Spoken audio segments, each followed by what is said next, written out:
नमस्कार दोस्तों, जीके संसार में आप सभी का स्वागत है। एसएससी जीडी 2021 का पेपर स्टार्ट हो चुका है और 16 नवंबर 2021 का जो फर्स्ट शिफ्ट में क्वेश्चन पूछा गया है उन जीके क्वेश्चन को हम कवर करेंगे और यहाँ पे हम सटीक व्याख्या के साथ इन क्वेश्चन को देखेंगे। साथ ही साथ आप उसका पीडीएफ भी डाउनलोड कर पाएंगे जो कि आपको टेलीग्राम चैनल से मिल जाएगा। तो आप नीचे डिस्क्रिप्शन बॉक्स में जाइए और वहां से टेलीग्राम चैनल को ज्वाइन करके पीडीएफ को डाउनलोड कर सकते हैं। तो चलिए क्वेश्चन को देखते हैं किस तरह के क्वेश्चन पूछे गए थे। तो देखिए एक क्वेश्चन पूछा गया था कि what is the chemical name of vitamin E.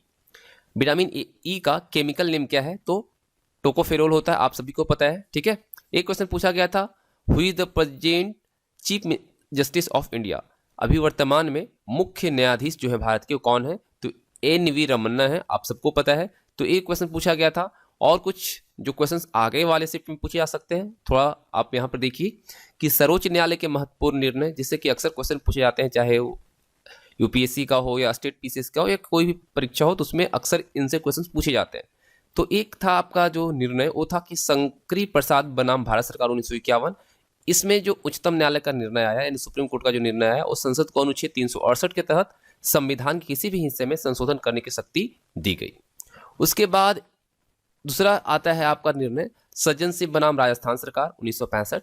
इसके अंतर्गत संसद को अनुच्छेद 368 के तहत संविधान के किसी भी हिस्से में संशोधन करने की शक्ति है, ये आपको इसी में दिया गया। और तीसरा निर्णय था गोलकनाथ बनाम पंजाब सरकार 1967। इसमें संसद को संविधान के भाग 3 जो कि मौलिक अधिकारों के लिए है, इसमें संशोधन करने का अधिकार नहीं है, ये इसमें निर्णय दिया गया था। चौथा निर्णय था केशवानंद भारती बनाम केरल सरकार 1973। वेरी वेरी इंपॉर्टेंट है, इससे अक्सर क्वेश्चन बनते हैं। संसद के किसी भी प्रावधान में संशोधन कर सकती है। ठीक है, संसद जो है वह किसी भी प्रावधान में संशोधन कर सकती है लेकिन बुनियादी संरचना को कमजोर नहीं कर सकती है, इसमें बताया गया। उसके बाद एक आपका निर्णय है इंदिरा गांधी बनाम राज नारायण 1975। इसके अंतर्गत सर्वोच्च न्यायालय ने बुनियादी संरचना की अपनी अवधारणा की भी पुष्टि की। और निर्णय जो है उसमें आता है छठा निर्णय मिर्नवा मिल्स बनाम भारत सरकार। इसके अंतर्गत बुनियादी जो विशेषताएं हैं उसमें न्यायिक समीक्षा और मौलिक अधिकार तथा निर्देशन सिद्धांतों के बीच संतुलन को जोड़कर बुनियादी ढांचे की अवधारणा को आगे विकसित किया गया। एक आपका निर्णय आता है जो कि बहुत इंपॉर्टेंट है मोहम्मद अहमद खान बनाम शाह बानो बेगम 1985। इसके अंतर्गत भारतीय दंड प्रक्रिया संहिता जो है इसकी धारा 125 के अंतर्गत स्त्री को भरण पोषण पाने का अधिकार है, क्योंकि यह एक आपराधिक मामला है न कि दीवानी, ये सिविल सूट का मामला है, इसमें बताया गया। उसके बाद एक निर्णय था किहितो होल्होन बनाम जाचे लुहु 1992। इसमें स्वतंत्र और निष्पक्ष चुनाव को बुनियादी विशेषताओं में जोड़ा गया।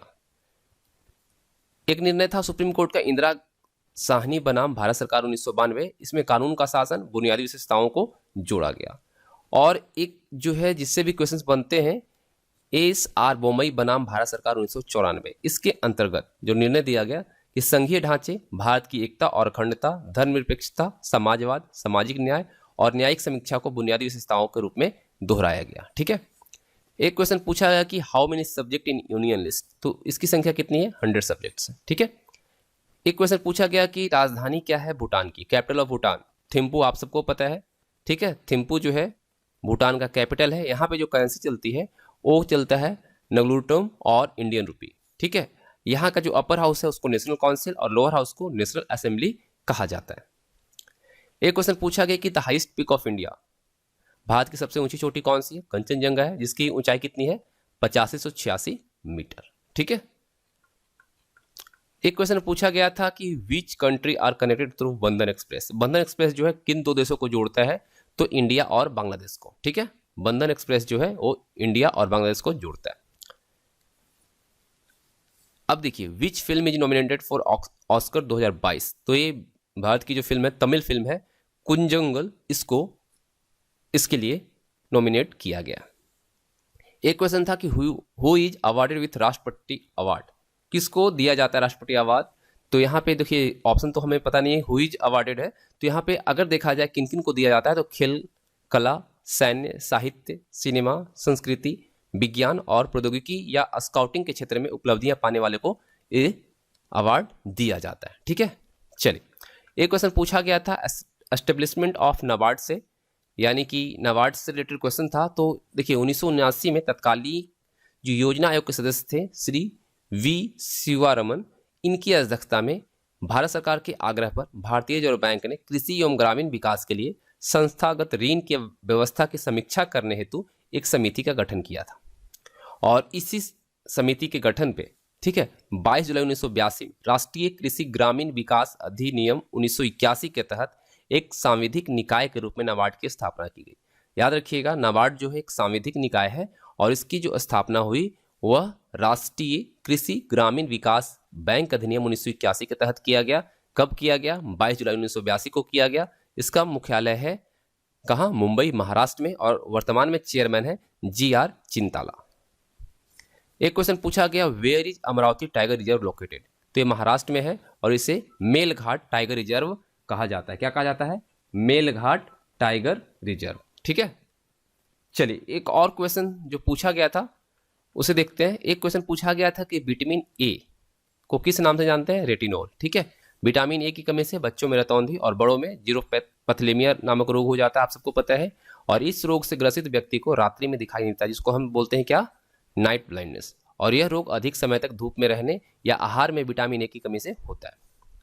एक क्वेश्चन पूछा गया था कि फर्स्ट भारत रत्न अवार्ड किसे दिया गया? तो देखिए 1954 में 3 लोगों को दिया गया और तीनों जो थे वो तमिलनाडु के थे। ठीक है, तमिलनाडु के थे। और इसमें दिया गया किसे किसे? सी राजगोपालाचारी, सर्वपल्ली राधाकृष्णन और सीवी रमन, इन तीनों को दिया गया। ठीक है, 1954 में। एक क्वेश्चन पूछा गया फंडामेंटल यूनिट ऑफ प्रोटीन्स, तो ये है अमीनो एसिड। ठीक है, और एक क्वेश्चन था आपका इसरो से था, एक क्वेश्चन था इसरो से, व्हेन वाज इसरो एस्टेब्लिश्ड? तो देखिए ये एस्टेब्लिश्ड कब हुआ था? 15 अगस्त 1969 को। इसके फाउंडर थे विक्रम साराभाई और इसका हेड क्वार्टर बेंगलुरु में है और वर्तमान में इसके डायरेक्टर है के सिवन। कौन सा आर्टिकल राजभाषा को दर्शाता है? ये भी क्वेश्चन पूछा गया था, तो ये आर्टिकल 343 है। और एक क्वेश्चन पूछा गया था वाई इज ECG, यानी जिसको हम बोलते हैं इलेक्ट्रोकार्डियोग्राम, ये यूज किया जाता है। तो हृदय को प्रभावित करने वाली स्थितियों और उसका निदान और निगरानी करने में सहायता के लिए अक्सर इस परीक्षण का उपयोग किया जाता है और इससे पता चलता है कि हृदय में कौन सी बीमारी है, क्या है, इसका निदान इससे इजिली हो पाता है। ठीक है, एक क्वेश्चन पूछा गया था कि the rank of India in पारा ओलंपिक जो है आपका, ये है आपका 24। ठीक है, the rank of India in para Olympic 2021 जो है इसमें 24वां स्थान रहा भारत का। इसमें 5 गोल्ड, 8 सिल्वर और 6 ब्रॉन्ज के साथ 19 टोटल मेडल ने जीता। और पहले स्थान पर चाइना रहा जो कि 96 गोल्ड, 60 सिल्वर और 51 ब्रॉन्ज के साथ पहले स्थान पर रहा। और टोटल इसके अगर हम मेडल देखें तो 207 रहा। तो इस तरह से जो इंपॉर्टेंट कुछ क्वेश्चंस आपके अगले शिफ्ट के लिए हो सकते हैं। और एक क्वेश्चन जो आज पूछे गए थे शिफ्ट में, फर्स्ट शिफ्ट में, यहाँ पर हमने दी है आपको। तो उम्मीद करता हूँ आप सबको सेशन पसंद आई होगी। तो वीडियो को लाइक और शेयर कीजिएगा और टेलीग्राम चैनल को जरूर ज्वाइन कीजिएगा। इसका लिंक आपको नीचे डिस्क्रिप्शन बॉक्स में दिया गया है, जहाँ से आप PDF को डाउनलोड कर पाएंगे।